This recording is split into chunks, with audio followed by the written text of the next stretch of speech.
How did the Chinese super team time a world first plus 21 Maisara Caverns? Hey guys, Petko here. Welcome yet for another video, episode 3 of today, reviewing the highest keys done this season. And today I present you a POV from a tank. Once again, the one that timed a plus 21 Maisara Caverns. It was extremely difficult for me to acquire this vault. So make sure if you do enjoy this kind of educational content to follow the channel, because I might have sold my data privacy to enable myself to enter their Chinese streaming platform. So I don't know what's gonna happen in the future, but fuck it. For the sake of education, we go and talk about it once again. We talk about strategy, we talk about how they approach the key, and most importantly, the routes that they take into time those super high keys. All right. So the first thing we notice immediately is no matter which key they play, as soon as it's a world first key, every single one of them pre-pots. That is, even if they can get a value of, like, let's say extra 4 seconds, they just always pre-pot, which is obviously fun to see. The combination that they're playing with is going to be with lock/DK. Now, they've chosen lock here instead of a DH because lock is a little bit more tanky. And once again, it's most definitely a better choice when it comes down to just purely damage output. Now, as you can see, everything is in Chinese. It's pretty difficult to translate this, but you can make the most out of this. They are always going to be focusing the Hexer here, which is the mob that I'm showing right now. This guy drops your health to like 20% without defensive on the 21 keys, as you can end up seeing. They never ever played the Mammoth, which is up there, and the Hexer at the same time. The reason why is because it's so much harder to handle all of this at the same time. And if you actually following the vote real quick, I'm gonna pause it for a second. Watch this. So they're tracking up not only the important AoE spellcast here, but also the shoots. If you do get double shot on a very high level keys without defensive, you are dead mad, especially if you're squishy spec. Like for example, the Augmentation Evoker. I believe DK is not gonna die, but the rest of the guys most definitely will, you know, get clapped. That's about it. As you can see, this boy is dead in roughly a minute, and Warlock plus DK are doing ungodly amount of damage. Now the damage meter here is it's quite scuffed. It is pretty difficult to distinguish how much damage they are doing, but if my eyes don't evade me, they have done roughly around 48 million, which is actually quite a big number. They're always prioritizing one single mob. See that? As soon as they see something is like high HP, you're gonna see that in a few seconds. They're always trying to maximize the output and make sure all of them die together at the same time. Once again, they are being just very much efficient. And as you can see, the tank as well, he ain't dropping as much compared to all the puck tanks you see quite often in like high level keys where they just get to flop often. Skill level, you know. Now, to keep in mind, those guys average level of 283 so far. The eye level average of the group is 282.2. Some of them already have 283 plus eye level, which obviously it's slightly higher than what usually I used to. Now, you notice one thing is that they love to play casters. For some reason, they can handle 2 to 3 casters at a time, which most people avoid that. Casters in this dungeon are definitely nasty, or at least for the most part quite nasty. And I just feel like it is pretty difficult to maneuver that in a full puck. Luckily for them, they have a Warlock, which you're gonna see in a couple of seconds. The damage that this lock does is absolutely disgusting. The UI, by the way, is clean. I love everything about the UI. He even shows his rotation on the bottom for the people that are interested to learn how he handling the pull-to-pull basis here with their cooldowns. Now you're gonna see in a bit, they're actually gonna kill the casters and chain the rest of the mobs up all the way. So this is something that nobody does. They're deciding to pull smallies on top of the remaining mobs. The reason why is because you don't want to just cleave two or three mobs at a time.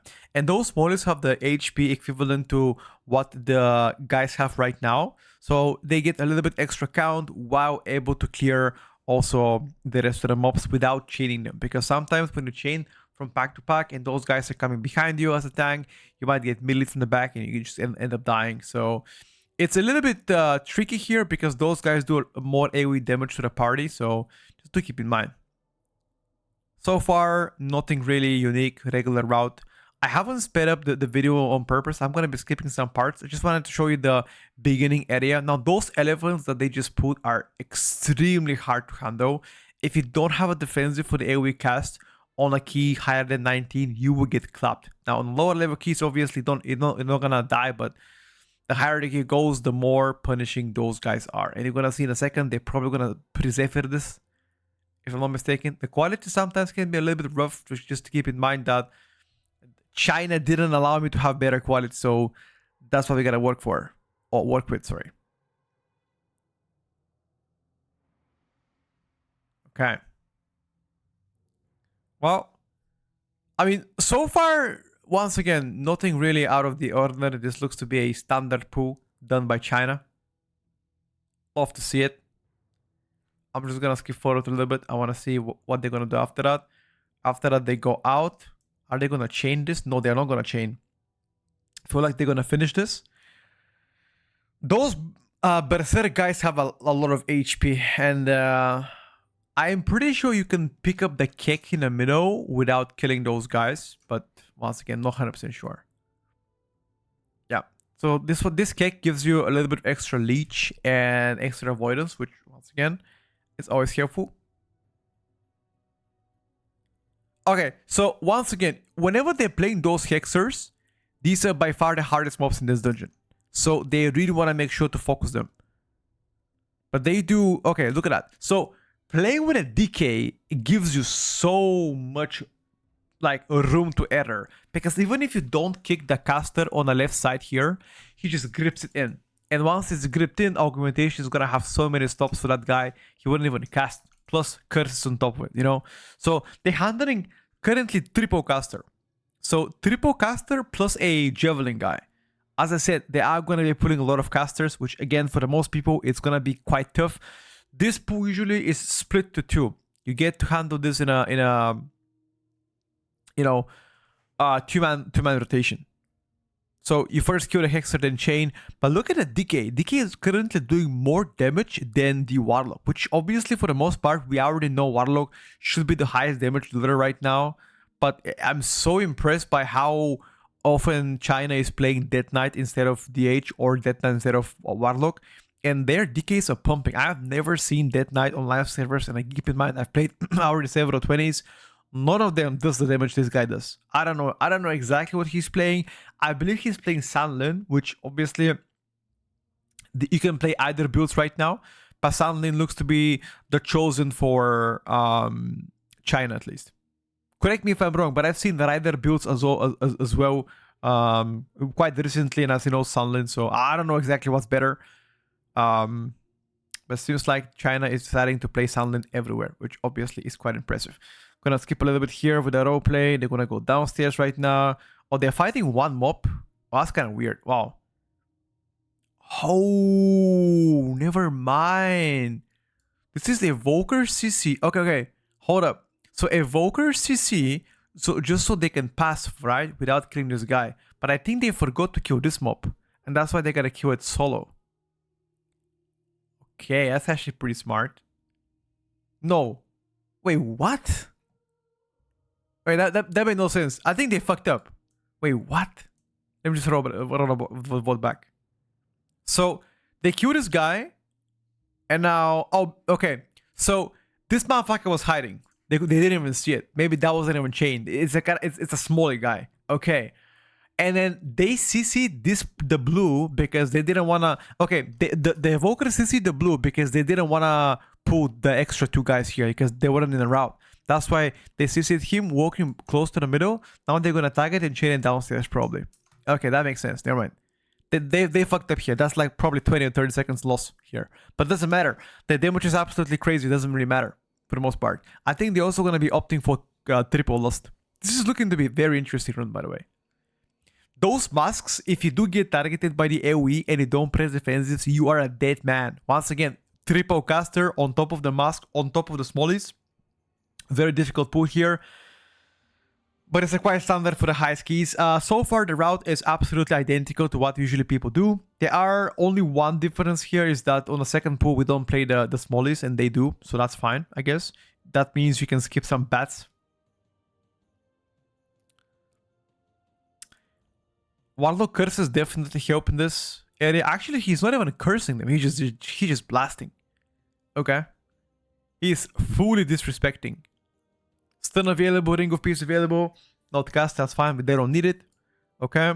They're gonna kill this. Are they gonna put something with boss? Let me take a look now. Nothing with boss. Okay. Wow. So if you listen, World First 21 Maisara Caverns, they don't even give a shit, and they don't even pull stuff with boss. That's how unnecessary it is. I've seen people in the like 15s, they're sweating. Okay, one mob chain to the boss, whatever. You know, but people always chaining some packs to boss, and I always tell them, guys, if you are playing clean, you don't need to do, you know, this kind of stuff. So they gotta double the spell here. So the monk is dispelling on cooldown first the evoker, and I think the decay dwarf or pre-AMS, one of those two. But this debuff is a disease, and it should be definitely dispelling as a monk or any other class. Evoker can dispel once every minute or every 54 seconds. Yeah, Brewmaster can dispel. Who else? Mr. Monk can dispel. Paladins can dispel. Red Paladins can do. Yeah. Can dwarf it as well. Cleave them both together. They're not doing anything fancy here. They're going clockwise, by the way. So as you can see, they're starting the boss from the very top, then they're just going clockwise. Just have a better space management, but it doesn't really matter for the most part. Yeah, okay. I'm just gonna skip this, guys, because just like a regular boss. I don't think they're gonna do anything spicy. I wanna see if they're gonna Bloodlust right now. Bloodlust is up in like 20 seconds. If they do send the Bloodlust here, that means they're gonna go for Quadrlust. So lusting this, then they will be lusting likely the pool before second boss. So pool before second boss and then last boss. They are deciding to, let me check, not to lust. Okay, so they're playing for triple lust. Okay, that means next pool is gonna be the lust. I'm gonna skip forward right now because it's just boss fight. It's gonna be like 4 minutes, whatever. Bit of a role play here, yada yada yada. Okay. So first 5 mobs. Okay, so here's the deal. A lot of people are actually skipping this giant right now. The reason why is because whenever you play giant plus the mini boss, most people tend up to die randomly because they can get sucked from the mini boss, and giant sometimes has a leap on and they're just gonna die inside. So that's why most pucks nowadays are deciding to, like, you know, not play it. But these guys are just, you know, like actual chats. Look at that. That is a quadruple, double caster, double mini boss, bloodlust. That's why they wanted to have BO. And I want you to like examine the damage of the decay. It is gonna go absolutely parabolic right now. Watch this. I really wanna see the POV of Warlock and then decay if they save the potion. Sadly, you can't really judge the overall right now. I wish I had a logs here to see, but I'm pretty sure this is peaking like above million. Because right now, these guys are doing 40 million already. And look how fast this pool is dead. They are killing the primary mini boss that goes in. By the way, if you do get, if the mini boss chooses you to go on top, if you guys already didn't know, Tiger's Lust helps. Evokers can help you as well. Freedom helps as well. And there are all a bunch of shit that helps you get out of it, like Feinded, for example, stuff like that. You know, Vanish too. Yeah. So as soon as the first mini boss is dead, they're chaining double caster into the next mini boss with the rest of the cast. That's fine. None of them has a purge, so these shields are gonna stay for a while. If you get a DH, he can purge 1 or 2 shields. One shield every couple of seconds. Shamans can also purge on cooldown, which is pretty good. So I'm really looking forward to see how exactly they're gonna be approaching next pools. Because next pool is gonna be mostly casters once again, especially the big casters. But so far they're playing absolutely clean. No mistakes whatsoever. 0 deaths as well. I feel like they've practiced this over and over again. I watched their stream yesterday, live on their platform. I think it's called Doyo or Doyo. I don't know, something like that. They practice. So they had a 20 academy timed, but they practiced 20 academy back to back, like for like 4 hours straight on 20 academy, and they were trying to beat their timer by a couple of seconds. Crazy dedication, by the way. So shout out to them. Okay. Skipping forward, they're gonna probably chain the next, but they're gonna finish off here. Okay. Finish off. Going next. Okay. Mini boss, double double caster. That's fine. Okay. They're not going all the way down. Just until here.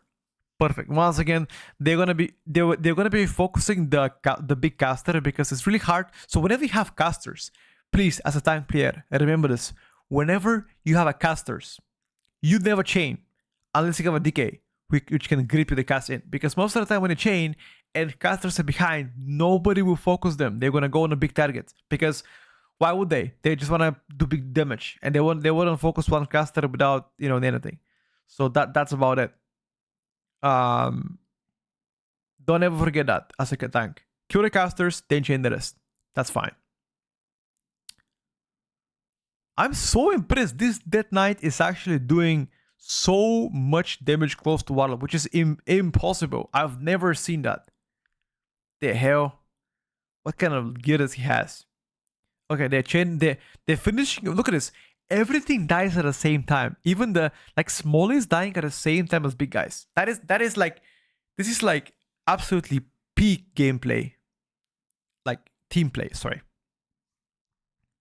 Very well done here. A regular pool. So they're deciding. Okay, so here so far they haven't put a singular bat. I haven't seen at least to them to pull bats. The reason why bats are bad is because if you let one cast go through, you're gonna end up dying. And they're always playing each pack with at least one caster, right? So having two casters, I guess, for them is, I guess bats are bad count or what? They just don't play them. Because by now, European pucks could already pull like 2 or 3 bats in. And they're pretty nasty. Once again, focusing on the mini boss here. They're gonna kill it real quick, okay? Nothing fancy so far. Okay, here we go. Now they're putting 2 bats. Okay, so they've pulled them once the mini boss is about to die. Is that the strat? Or it's either that or they just weren't in a good position. Okay, so double bat here, standard pull for the most parties. I already seen that. The thing is, I think they pulled them way too late because now they're gonna end up playing only 2 bats for like a while, right? Yeah, they're gonna play 2 bats for a while. They're gonna chain these 3 guys, which is fine, I guess. You get some additional cleave, and you cannot chain those bats down. They just can't. Never mind, they can. They just don't give a fuck. Okay, so 2 bats behind. I want to see how they're gonna handle the interrupts, cause like they're gonna stay up and interrupt. They just want to out-range what? Okay, they're just moving them up. Come on, lift your camera up. I want to see the bats. They're coming right now. Look at them behind. Okay, never mind. They were coming all the way. They weren't even kicked. All right, never mind. China doesn't give a fuck. They do whatever they want, however they want. All right, bro. Big boss. But again, you're not the Chinese super team. Don't try that shit. Okay? Relax. We're all here to learn, including myself, obviously. I want to get better. So I'm trying to soak all the information possible here. I want to see what's going to happen. So they're going to kill this, right? Kill it off. Then probably chain 1 pack to the right. The standard route is killing this or close to dying. Then you go to the right side and chain like a triple pack together. And you either want to go boss. Let me check. I think they're going to kill now this caster. And then they go boss. Yeah, here we go. Mini boss plus caster. Kill the mini boss. Kill the caster. Chain the rest. Because you cannot play mini boss and a caster on top of the boss. No way. You're going to end up dying. So, yeah. Understandable here. Killing mini boss. Yes, sir. Skipping through. Come on, kill the mini boss. There we go. Alright. Mini boss ditch. Chain the rest. If there are any more skeletons, here we go. There are more skeletons. He's already ready to chain them. They're not linked together, lol. Alright, now they're gonna go. Oh, they put a bat. Okay, that's fine. 1 bat is not a problem. 1 bat is not a problem. You can actually manage to kick it because you have like quadra kick. And you go to the boss now. There we go. So this boss is absolutely nasty for like every single puck player. For the most part, you end up dying here if you're not playing this correctly. Look what they do. I say this times and times again. You always want to position the boss. Like, this is the square. See that? This is the square. Okay. As a tank player, you want to position the boss either here, here, here, or all the way there. Okay? Because they came from this side, that's why they were here. Because they can play those guys close enough quicker.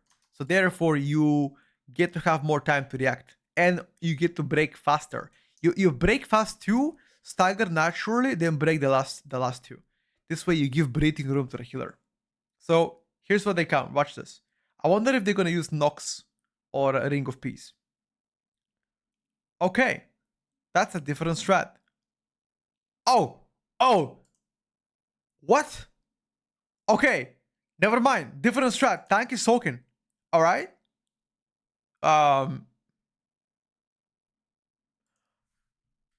Tank is soaking maybe because if you collide two together, it does more damage. Right? Yeah. Okay, wow. So that collide did a lot of damage to them. That's why they're doing it. And then Tank is gonna wait for the debuff to run out. And then he's gonna go soak, right? Yeah, here we go. Like, watch the HP now. As soon as they're topped up, he's gonna go and soak, right? Is he? No, he won't. Oh! Oh, the strat. All right. I see you, brother. Okay. All right. That's actually pretty neat. So you crowd control the ads where they spawn. So whenever the next ad spawn, they just gonna die. Therefore, you always pretty much play one set of ads per boss, and he only needs to soak the very first one, right? Because look at this. Now there's gonna be 4 ads spawning, right? You're gonna have collide here, immediate collide here for the first couple of seconds. He will CC one of the ads there, and then the next 10 seconds, once the healer tops everybody up, they're gonna collide. By the way, they save cooldowns for the intermission. You saw that? I'm gonna roll back. Watch this. The Warlock is summoning his cooldowns to pop this guy faster. I don't know about DK. I can't see his cooldowns. Obviously, I don't see the POV. That's pretty smart. Look at this now. So he's now going to CC this guy here while this guy gets to be popped up. And then after 10 seconds, those two guys will collide together, right?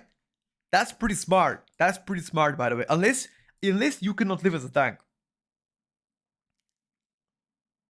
Yeah, okay, that's actually pretty good. All right, chat. We learned something. Hey, don't do that in a puck, okay? Don't do that. Like, actually, why not? If you're a gamer, give it a try. But if you are playing casual level keys, you don't need to do that. Absolutely not. But I'll give it a try tomorrow. First thing when I wake up, I tell my tank, hey, get your shit together, bro. You better look at this and replicate it the way that he's doing it. Okay? I'll tell him straight up. Straight up, boys. Peak gameplay. Love that.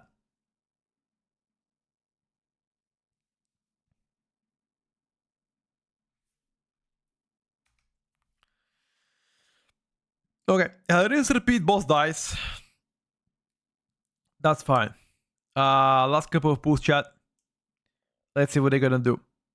They already have quite a lot of count, right? So a lot of groups on high level keys are not really opting to play those packs because they're very inefficient. Those skeletons give you pretty much nothing. And they're gonna only end up playing like 2 mobs at a time. That's why this count is very inefficient. Most groups are skipping these motherfuckers. A Ring of Peace here to save them. I think they want to wait for patrol, right? Gate in, okay. And now they're playing the second pack because they're probably going to play the mini boss, right? Yeah, so the mini boss is a really good count. Do they need bats? I don't think so. Maybe they do. Let me check. So far they haven't really put a bat. Okay, killing this. I want to see how they're gonna handle the mini boss now. They haven't put a bat yet. Maybe that's enough count. 94. No, not enough count. They need a bat here. Maybe they're gonna play double bat on top of the mini boss upstairs. Question mark. Let me take a look. This guy is around 3%. They will miss. I think they need like 2 bats. Let me check. Is Matt matting? No, Matt isn't matting. Never mind. They're fine. Because the upstairs guy gives also count. Never mind. Never mind, boys. Alright, that guy is super nasty. Okay, so they're waiting everybody to come in. Then as soon as everybody's here, they go all the way up. So the guys, wow! Bro, look at the tick. This guy is ticking 70% of their health. This guy insta pre-bark. Pre-defensive. Pre-wall. Zephyr. And then they're popping cooldowns. Yeah, you gotta pop cooldowns on this guy, bro. I am actually surprised they haven't popped aims yet. Warlock pop cooldowns and just smoke this motherfucker. Okay. 170k. Is he doing like 292k overall damage? That's crazy though. I want to see how much damage this boss is gonna do. Let's see. Putting this at the end of the room for a better space management, that's fine. You know, one thing that I've seen is like these guys are staying in their airflow all the time, except the Evoker. He just doesn't give a fuck. That's fine though. So baiting them close to each other, it's a very good thing because you get to spawn them closer and cleave them simultaneously. So here is the cleave now. Okay. He's a smart guy running over. Beautiful. That's when you want to pop defensive, by the way. As you can see, the Evoker here popped defensive because he was like, you know, I'm dying. You guys gonna see now the strat as soon as this boss is defeated, or like what they would do. You're gonna see from the POV of the monk. That's why I've chosen the monk for all the tank mates in the chat. You better like this tanks, man. You better like this video. Watch this now. Watch now. Touch of Death, the totem right before going down. And now they're gonna position the boss closer to the wall so they can extend their buff. Watch this. Okay. So now they wanna break 5 ghosts immediately, or 5 shades. Watch this. 1, 2, 3, and now leave this guy behind. Leave the guy behind. Okay, yes. Why is that? Is because you can actually extend this buff while in the outside area, right? So if you don't cross this and you stay in this realm, somebody can go downstairs, preferably the tank, kick the guy, and you're gonna extend this buff while going forward. And all of this during Bloodlust. So watch this now. Bloodlust, yes. I wanna see who's gonna go down. Is it gonna be Warlock kick? All cooldowns, potion. Yeah, okay, look at this. It's the Brewmaster. He's waiting until last second. 3, 2, boom. Ring of Peace goes all the way up. His health doesn't even drop. And now he goes up before the boss wakes up. That's very important. If you go, if the boss already wakes up, you're gonna get fucked up, right?